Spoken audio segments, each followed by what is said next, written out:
Oke, aku mulai ya. Ini ada berapa slide? Ada 17 Kak. Oke. Assalamualaikum warahmatullahi wabarakatuh.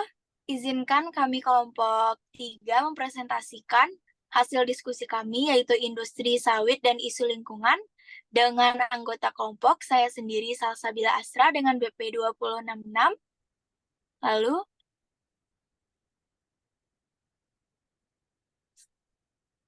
Lalu ada Sandria dengan BP 2040, lalu ada Putri Salsabila dengan BP 1026, lalu ada Faiza Maila Putri dengan BP 1050, lalu ada Nafsil Mutmaina dengan BP 3008. Next.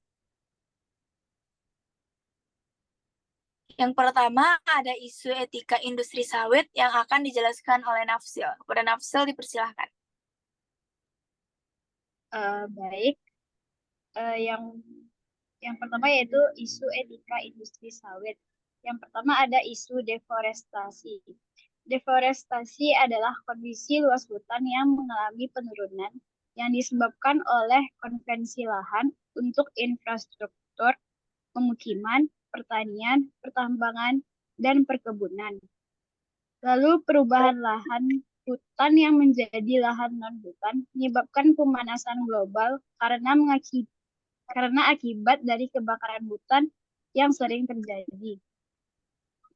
Deforestasi berkaitan dengan penebangan atau pembabakan liar yang mengancam seluruh makhluk hidup yang pada umumnya diakibatkan oleh kebakaran hutan yang menyebabkan pemanasan global. Kerusakan hutan yang ada di Indonesia terus mengalami peningkatan dan dapat diketahui bahwa hutan di Indonesia terus mengalami pengurangan di setiap tahunnya. Hal tersebut memicu dampak buruk bagi Indonesia maupun dunia. Lalu etika yang muncul dalam industri kelapa sawit di Indonesia terutama terkait dengan deforestasi, yaitu melibatkan berbagai dimensi yang berpengaruh pada lingkungan sosial dan ekonomi. Berikut adalah penjelasan mengenai isu-isu tersebut. Yang pertama ada deforestasi dan dampaknya.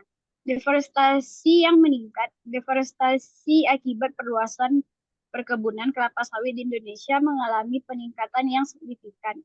Pada tahun 2023, dengan sektor 30.000 hektar, hutan konversi menjadi kebun sawit. Ini menunjukkan tren yang mencerminkan setelah sebelumnya ada penurunan. Deforestasi ini berkontribusi pada hilangnya keanekaragaman hayati dan mengurangi perubahan iklim. Karena pembukaan lahan yang sering dilakukan dengan cara membakar hutan yang meningkatkan emisi gas rumah kaca. Next.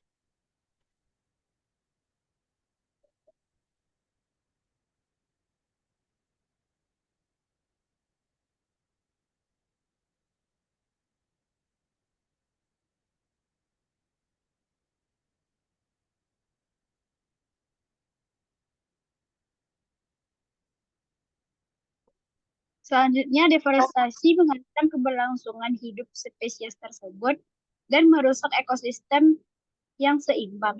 Penelitian menunjukkan bahwa sebagian besar lahan perkebunan kelapa sawit berasal dari lahan terdegradasi, bukan dari konversi langsung hutan groundwork.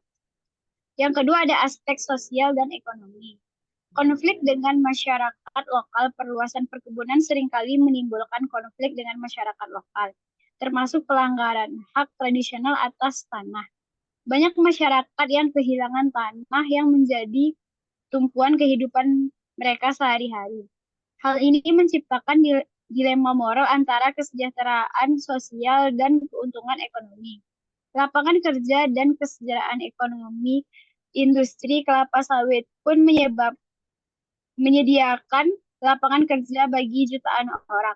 Namun, kondisi yang seringkali buruk dengan upah rendah dan kurangnya perlindungan bagi pekerja. Hal ini menimbulkan pertanyaan mengenai tanggung jawab sosial perusahaan dalam mengejar keuntungan sekaligus menjaga kesejahteraan pekerja. Lalu selanjutnya ada tindakan dan respon.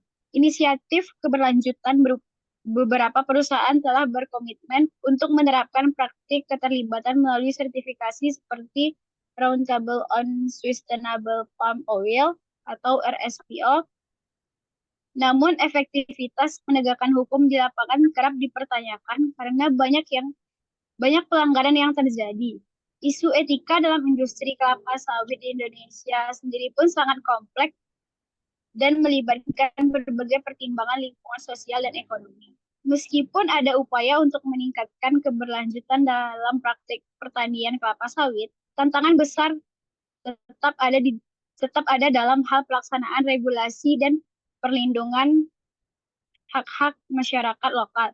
Diperlukan kolaborasi status pemerintah, perusahaan, dan masyarakat untuk menciptakan solusi yang berkelanjutan bagi semua pihak yang terlibat. Terima kasih, saya kembalikan.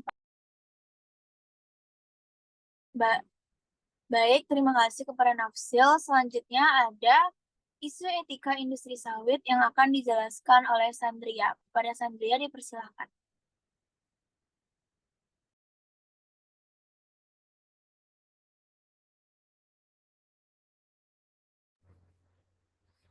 Selanjutnya yaitu isu etika industri sawit. Yang kedua, isu kebakaran hutan. Industri kelapa sawit telah menjadi salah satu sektor ekonomi yang paling cepat berkembang di Indonesia dan di negara-negara tropis lainnya. Namun, pertumbuhan ini seringkali menimbulkan dampak buruk terhadap lingkungan, khususnya aktivitas pembukaan lahan yang melibatkan kebakaran hutan.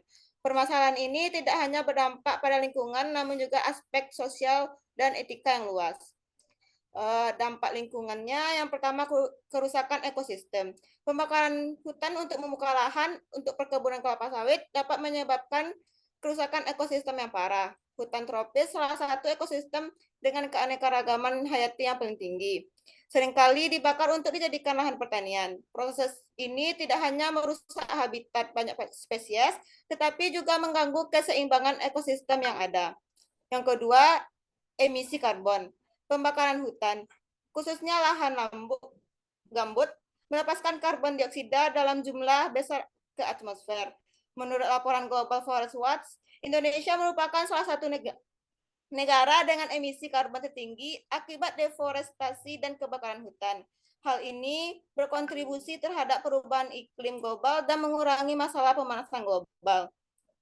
Yang ketiga yaitu kualitas udara. Asap akibat kebakaran hutan dapat menurunkan kualitas udara secara signifikan.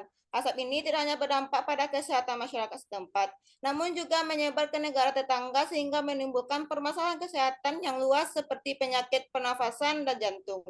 Polusi udara dari kebakaran hutan meningkatkan risiko kematian dini.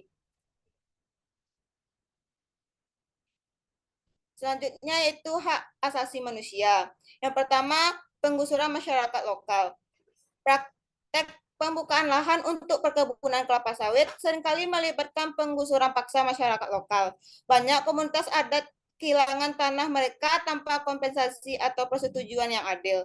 Hal ini melanggar hak atas tanah dan hak asasi manusia lainnya. Yang kedua yaitu kesehatan dan keselamatan. Selanjutnya yaitu tanggung jawab perusahaan. Yang pertama, praktik berkelanjutan. Perusahaan-perusahaan di industri kelapa sawit mempunyai tanggung jawab untuk menerapkan praktik pertanian berkelanjutan. Hal ini termasuk menggunakan metode tanpa kekerasan untuk membuka lahan dan menghindari pembakaran sebagai cara untuk membuka lahan. Beberapa perusahaan telah mulai mengadopsi sertifikasi seperti RSPO, namun penerapannya masih perlu ditingkatkan. Yang kedua yaitu transparansi dan akuntabilitas. Selanjutnya yaitu solusi dan langkah ke depan. Untuk mengatasi masalah kebakaran hutan dalam industri sawit, diperlukan kolaborasi antara berbagai pihak, diantaranya yang pertama pemerintah. Harus memperkuat regulasi terhadap pembukaan lahan dengan cara yang berkelanjutan dan menegakkan hukum terhadap pelanggaran. Yang kedua, perusahaan berjanji untuk berkomitmen pada praktik berkelanjutan dan transparan dalam rantai pasok mereka. Yang ketiga yaitu konsumen dapat berpartisipasi dalam memilih produk-produk bersertifikat berkelanjutan dan mendukung perusahaan yang bertanggung jawab secara sosial. Dan yang terakhir, masyarakat perlu melibatkan dalam proses pengambilan keputusan terkait penggunaan tanah agar hak-hak mereka dihormati. Isu kebakaran hutan dalam industri sawit adalah masalah kompleks yang melibatkan dampak lingkungan, hak asasi manusia, dan tanggung jawab perusahaan. Penanganan isu ini memerlukan pendekatan holistik yang melibatkan seluruh pemangku kepentingan untuk mencapai solusi berkelanjutan. Sekian, saya kembalikan kepada moderator. Baik, terima kasih kepada Sandria. Selanjutnya ada materi.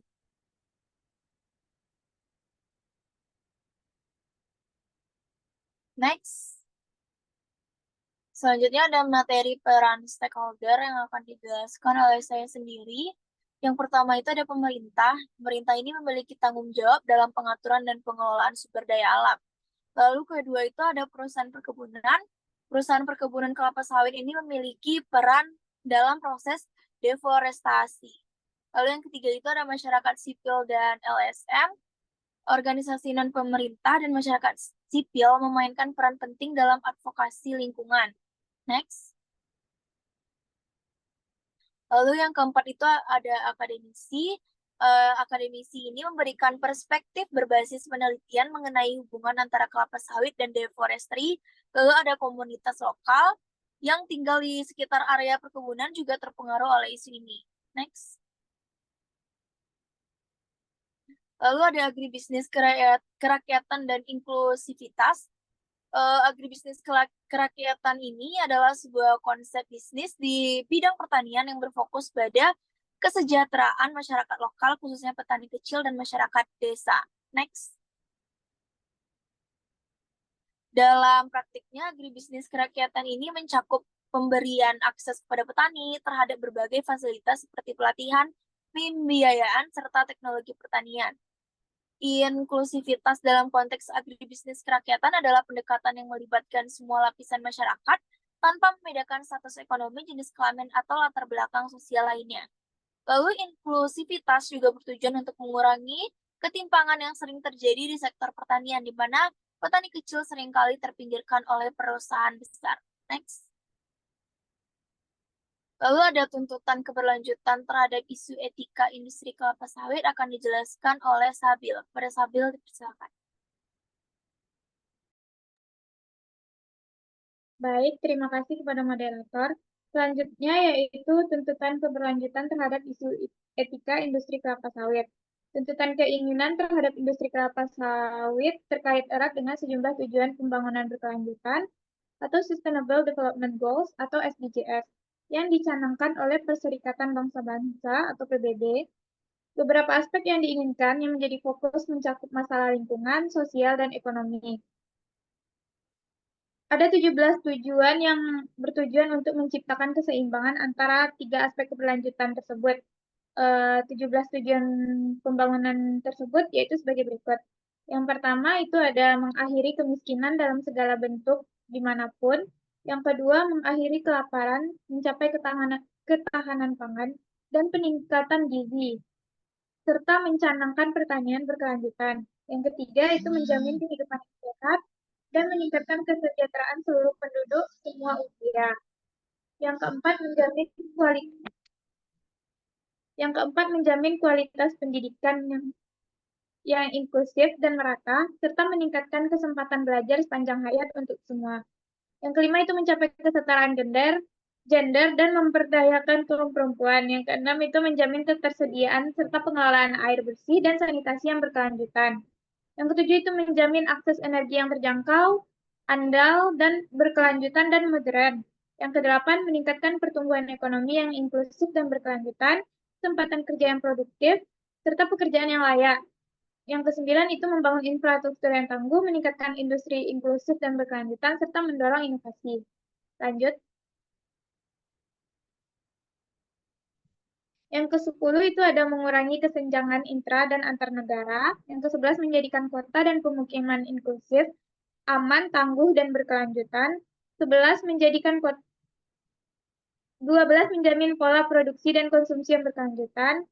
13 mengambil tindakan cepat untuk mengatasi perubahan iklim dan dampaknya. 14 melestarikan dan memanfaatkan secara berkelanjutan sumber daya kelautan dan samudera untuk membangun pembangunan berkelanjutan. 15. Melindungi, merestorasi, dan meningkatkan pemanfaatan berkelanjutan ekosistem daratan, mengelola hutan secara lestari, menghentikan penggurunan, memulihkan degradasi lahan, serta menghentikan kehilangan keanekaragaman hayati. 16 itu menguatkan masyarakat yang inklusif dan damai untuk pembangunan berkelanjutan, menyediakan akses keadilan untuk semua, dan membangun kelembagaan yang efektif, akuntabel, dan inklusif di semua tingkatan. Yang ke-17 itu yang terakhir itu kemitraan. Saya kembalikan kepada moderator. Baik, terima kasih kepada Sabil. Lalu selanjutnya ada Sustainable Development Goals, SDGs. SDGs ini dibagi menjadi 4 pilar, yaitu pilar pembangunan sosial, pembangunan lingkungan hidup, pembangunan ekonomi, dan pilar pembangunan tata kelola dan hukum. Next. Lalu 4 pilar ini akan dijelaskan oleh Faiza. Kepada Faiza dipersilakan. Baik, selanjutnya yaitu ada 4 pilar. Yang pertama yaitu pilar pembangunan sosial yang dimana berkaitan dengan pencapaian penghormatan terhadap hak asasi manusia yang berkualitas dengan cara yang adil dan merata. Untuk meningkatkan kesejahteraan seluruh masyarakat, pilar ini mencakup SDGs, yaitu yang pertama ada tanpa kemiskinan, yang kedua tanpa kelaparan, yang ketiga kehidupan sehat dan sejahtera, yang keempat pendidikan berkualitas, dan yang terakhir ada kesetaraan gender. Yang kedua ada pilar pembangunan lingkungan hidup.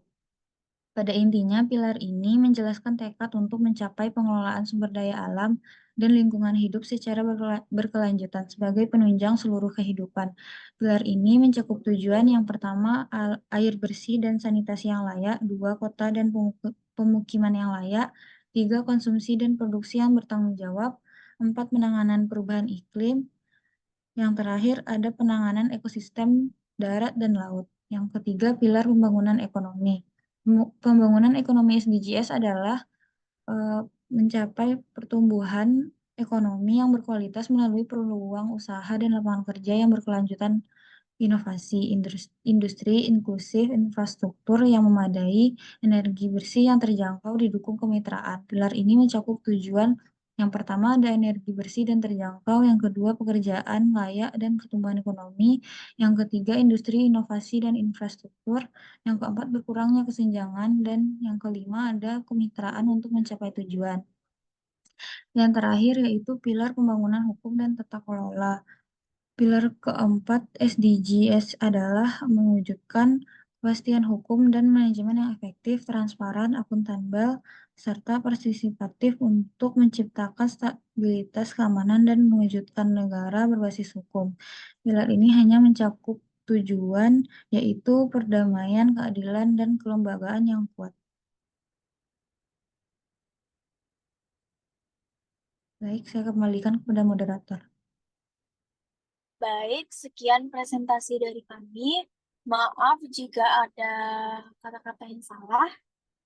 Wabillahi taufiq wal hidayah. Wassalamualaikum warahmatullahi wabarakatuh.